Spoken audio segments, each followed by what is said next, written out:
Today on the show, we talk digital auction platforms and business development for sports teams.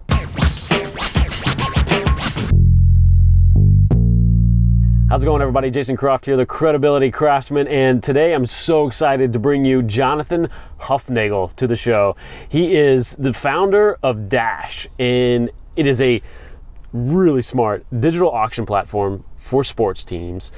I'll let him dig into exactly what he's covering there, but I wanted to have him on the show because it's a great story. What he's building is awesome, but more than that, this also applies to business across the board on finding new ways to engage that customer, engage that client, and figure out how to reach them amongst all this noise out there, right?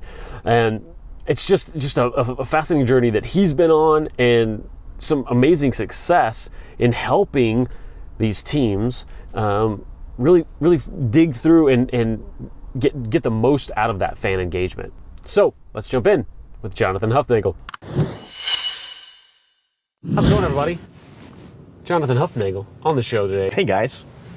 So fantastic. We are finally doing this. Finally, yep. I wanted to have Jonathan on the show talking about Dash and so much more. What's Dash? Dash He's going to tell you. Yeah, Dash is, that was my cue. That's right. Dash is the only digital auction platform built specifically for professional sports teams and their fans. Wow. And I think it's so fascinating because it's something that it's really, it's that perfect product, right? It's something sports teams have been doing for how many years now? This kind of auction, old style. So when I'm talking to teams who are dabbling in taking their auctions digital, I say, auctions have been a part of the game day environment since probably the beginning of time. I mean, you think the chariot races back in Roman times, and they're auctioning off like the wheel of the chariot and chiseling their bid in on a stone. Right. Who knows how long it's been around for, I'm right? sure that's happened. 100%. But what's really great is that technology is moving so quickly these days. The cell phone is changing the way that we interact with people, and brands and fans can connect with each other, and fans can connect with their favorite teams.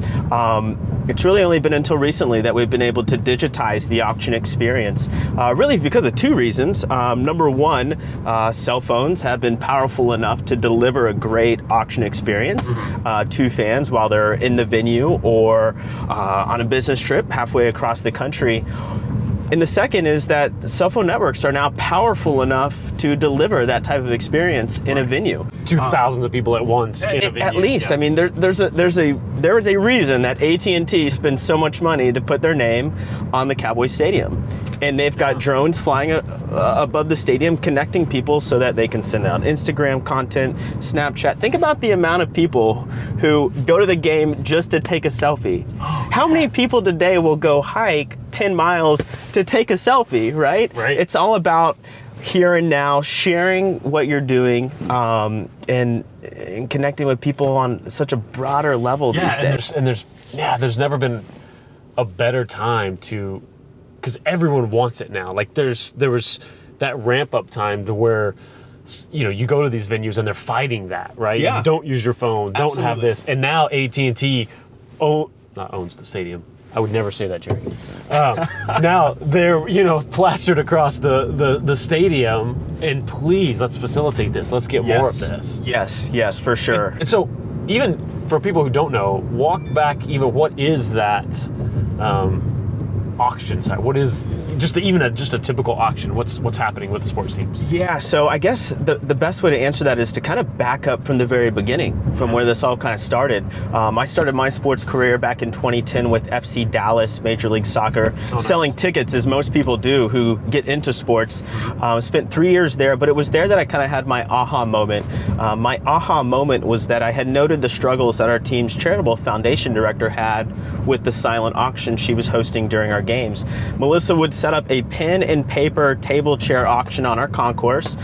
We held 20,000 people in our venue, which actually sounded like a great idea, right? Sure. But at the end of the day, it was kind of a missed opportunity. It was very labor intensive for her to set up these auctions, to stay at the table, which was her best commercial, and then to be tracking people down on a Tuesday, Wednesday because they wrote down their credit card wrong.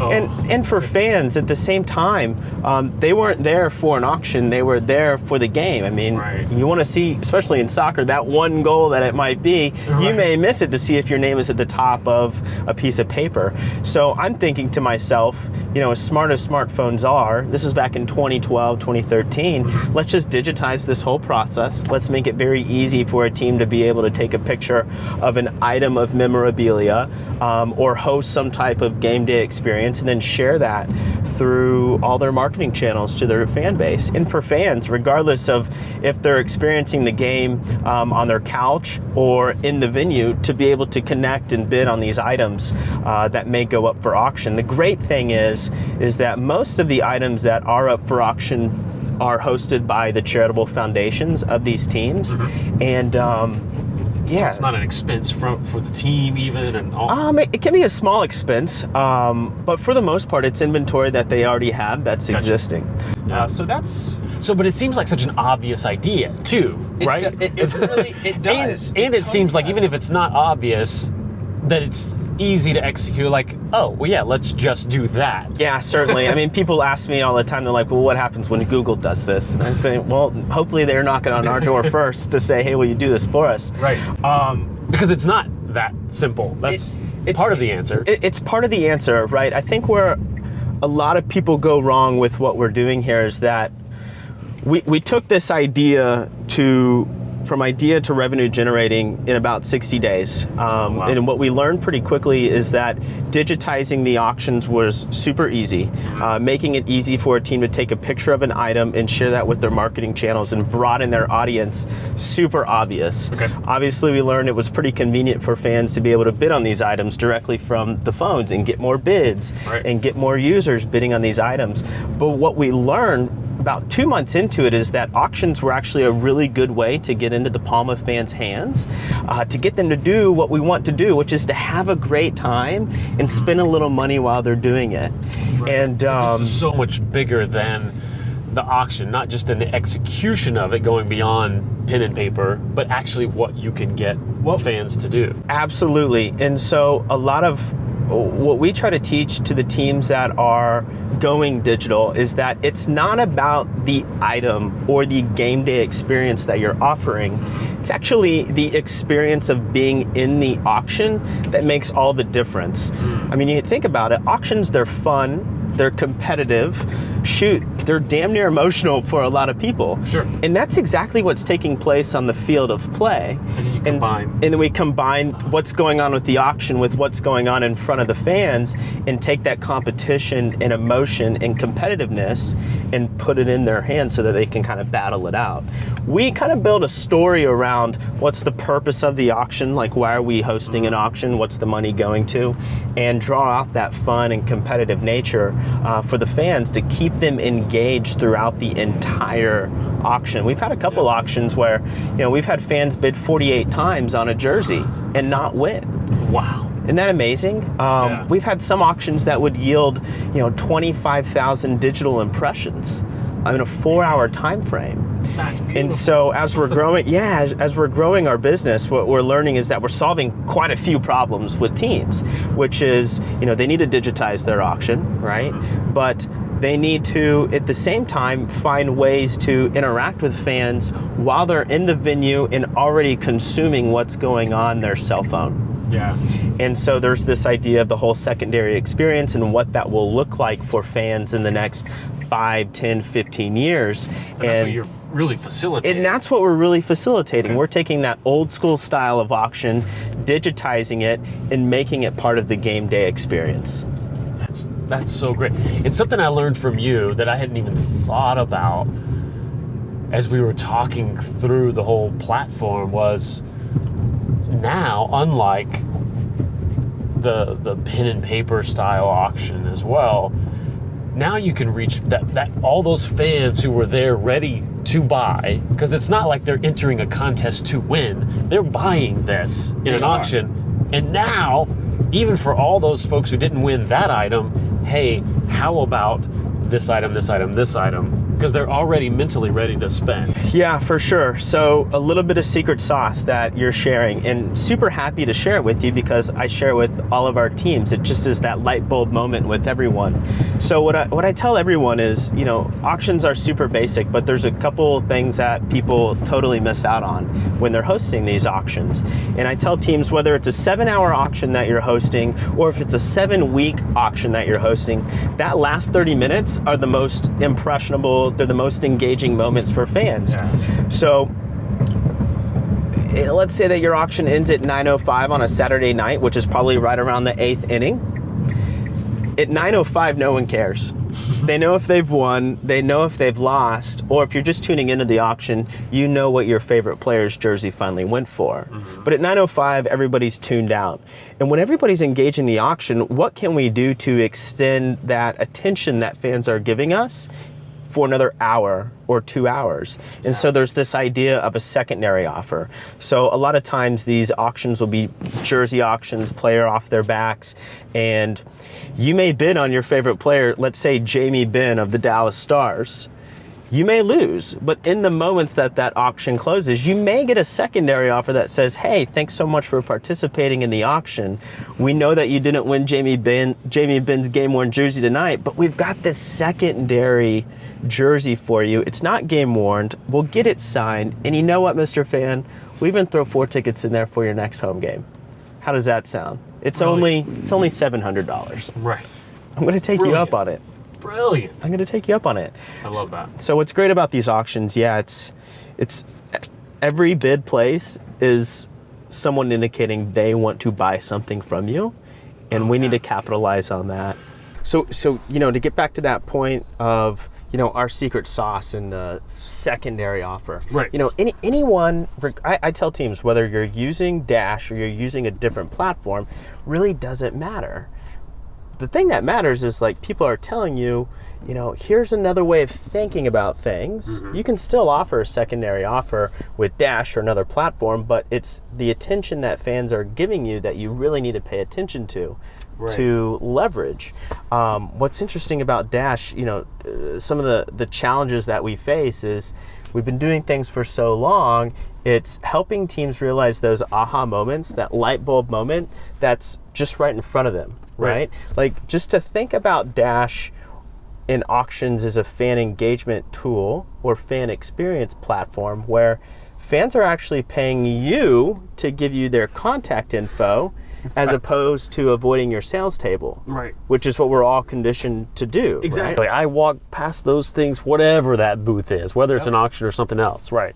And so really, we're not an auction platform. We're a fan engagement business development platform, right? Right. Let's engage fans in a digital experience. Let's give fans the opportunity to pay us to give them their credit card number and contact info, but also to work with our sponsors that spend so much money with our team to activate with our fans and find a really good mechanism to engage them, get in the palm of their hands. And they'll want to do it that much more. I think it's so genius, and that's what I love. I mean, it's like every time you and I have a conversation or I see some of your videos that you've got going out and everything, I think it's so genius because you do have one after another of these aha moments. Because it really is a business development platform that, but it's not to any fault of the teams or any other business. We all have this in our business. That's the reason I have a coach. That's the reason I work with somebody, because they go, hey dummy, why don't you just do that? And I'm like, oh my God, you're a genius. Right? Yeah. But that's what it takes, because we're so busy in our worlds and in our grind. It takes seeing that. And I think that's something that you and Dash are doing so well right now. Yeah, it's really just educating of, we know what we do and we understand it very, very well. Now it's not forcing Dash down people's throats. It's more about helping them change the way of thinking of what they're already doing to leverage more of the power of what technology can bring to the table. Yeah. And how so taking this even further, how do non-sports teams, how do they think about very similar engagement or driving? How can they take either even your technology for one thing, but even just the idea of that sort of raving fan? How can they sort of take this and apply that to business, as the insurance company over here, or somebody else who is sort of developing fans and engaging them? Yeah, so there's a lot of conversation around, well, live sporting events are live events, but there's also a lot more live events that go on. And when you think about these huge events, marketers, brands are looking to activate while these large audiences are there. So even in a sports arena, I mean, before you even walk in, there's, airplanes flying above with banners, there's people at the gates handing you this, handing you that. And most of us, I would say all of us, are conditioned to avoid those types of advertisements, right? Sure. Like you can't just filter them out. You totally do. We do it as we're driving down the road right now, right?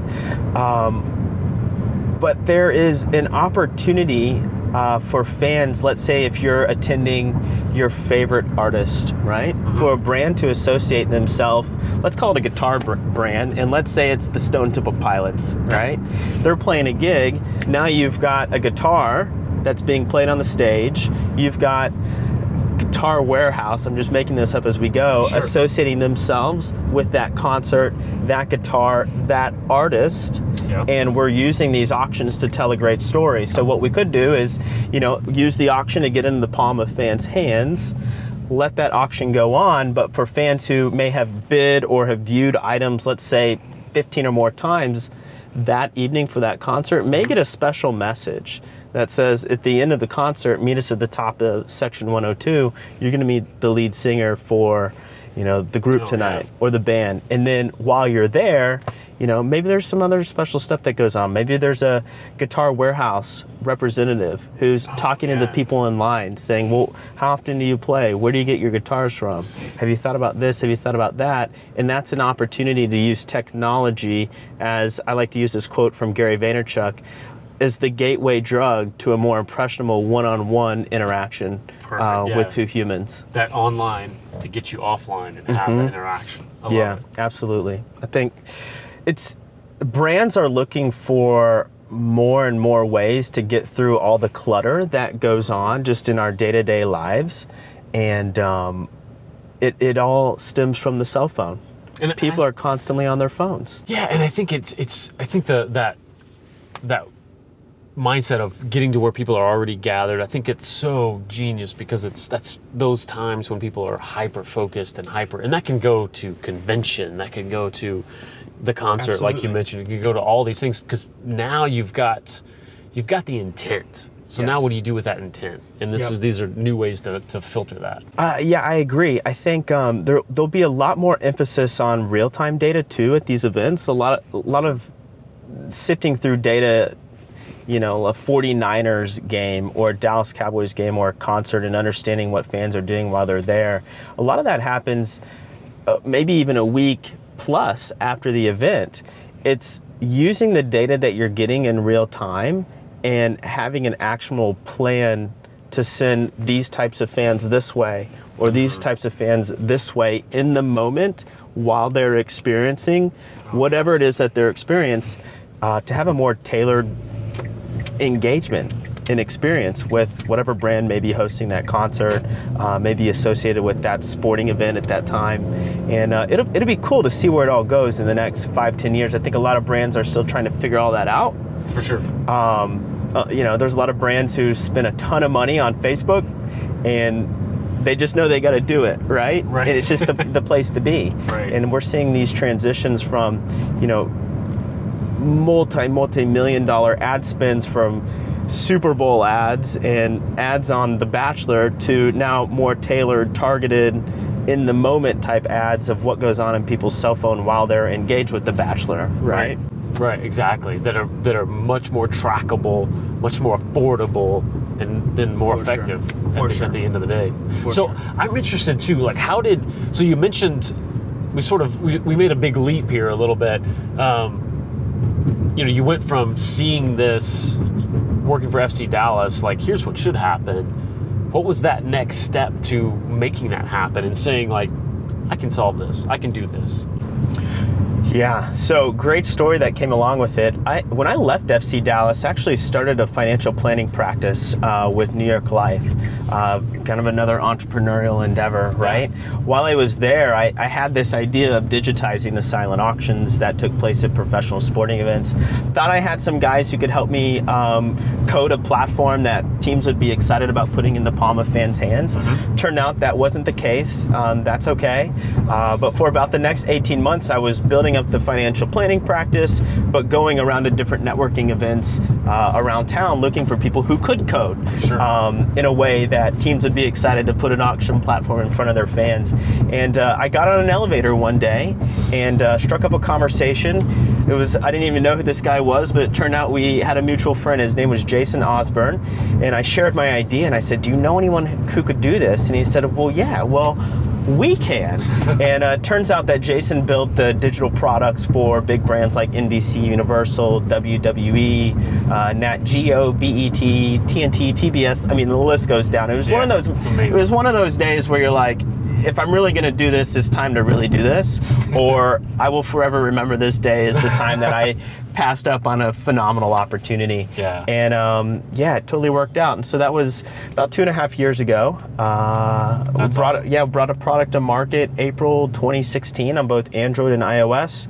Since then, we've brought on board 53 teams who now work with us. That's beautiful. Yeah, we just keep growing the business. I love that. That Osborne guy's kind of smart. He's all right, isn't he? He's all right. He is the designer of this whole logo and all that. So it's been fun hearing about Dash in sort of theory and talking about that, and then linking up with you, and it's been awesome. And I've always wanted to be an entrepreneur, just throughout my entire life, and I knew one of the secrets was that I may not be the smartest guy in the room, but if I surrounded myself with smarter people, and just bring people together and keep things moving at an even keel, we could probably accomplish some pretty cool things. Why do you think I do this show? Yeah, I pick up smart people like this guy. even when he's not asking for it. He didn't want to be on the show. I just found him on the side of the road. Yeah, I needed a ride. Just needed a ride from point A to point B. Joke's on you. I'm taking you to Sherman. So I got another 45 minutes of this. Yes. You better come up with some more stories.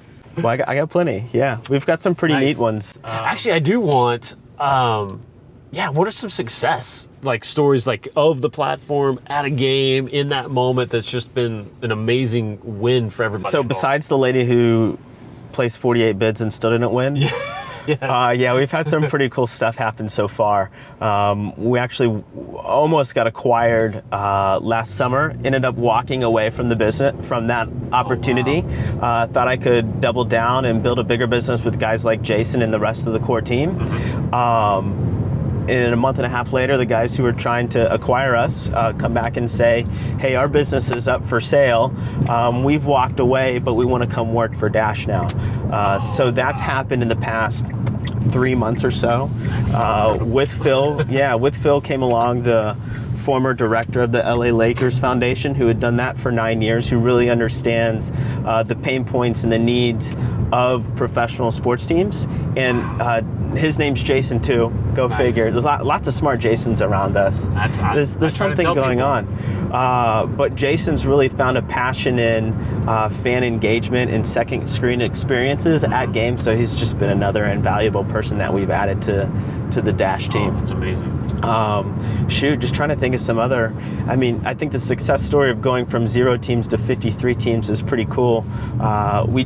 What's great about this platform is that we just continue to uncover more problems that we can solve for professional sports teams and the individuals who are running them, whether that be how do we collect more names of individuals who are interested in our brand? How do we engage our fans on the cell phone while they're at a game? How do we just make our lives a little bit more easier when it comes to hosting these auctions? Right. So it's just been one thing after the other, and good vibes. I mean, we have our days where they suck, right? But from the macro perspective of everything that's going on and where we want to go, if we just continue to stay in our lane and stay hyper focused on what we're doing, we'll be successful. For sure. We'll be successful. What's some of the feedback right now from these teams, both positive and negative, right? Like what are you getting? Obviously, there's a lot of teams raising their hands saying this is for us. Yep. And what are they liking so much about it? And then what's been some of the pushback? Yeah, so what a lot of the teams like, it's just so easy to use. It really is. Some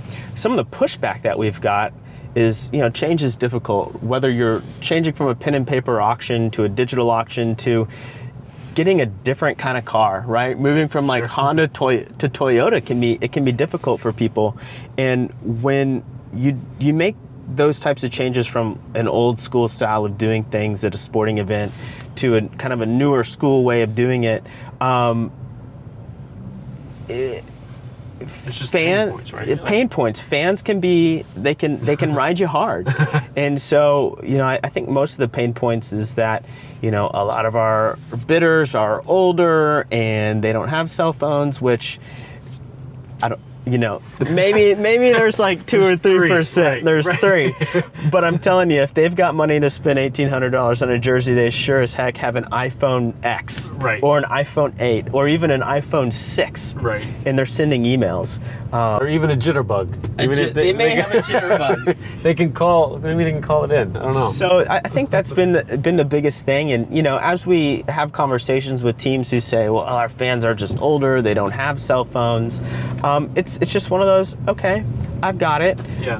We'll move on to the next team. There's plenty of teams out there who have a stronger focus of digital engagement and that second screen experience that we're trying to. And I would imagine too, and you tell me what the answer to this is too, but I would imagine some pushback is, well, somebody's, even though it's very much a done for you platform, it's still someone's job now, right? Like in that organization. And what does that look like? How do you help facilitate that? We really just try to make their job a little easier and take as much off their plate as possible. That's great for the people inside the organization because we're doing their job for them. The good thing is that it gives them opportunity to do more within the organization. It kind of, if we can take 2 or 3 hours out of your day and give it to us and just handle that for you. So they're not manning a table. They're not manning a table. Everything around that. Yep, exactly. And so, to answer your question about those types of challenges, some teams can be a bit more protective of their brand, and they don't, for instance, want us making images that go onto the app, or could be used for social media. But I think it's part of us changing of the times of marketing, where I think a lot more brands are open to the idea of allowing a business like ours or even another marketing agency come in and handle that stuff for them. Because it's like we were just talking, to be able to get the real-time data to connect your brand with fans, it's got to be very tailored in the moment. And there's a lot of different types of fans that walk through the doors at sporting venues, and hitting them all takes a lot of effort. Marketing takes a lot of effort. It used to be easy when you could produce a really kick-ass Super Bowl commercial, and for 60 seconds you had the world's attention. Right. But now, we watch the Super Bowl. Some of us watch for ads, but when the game's over, I won't be watching it all this year. Yeah, me either. There's no good teams in the Super Bowl.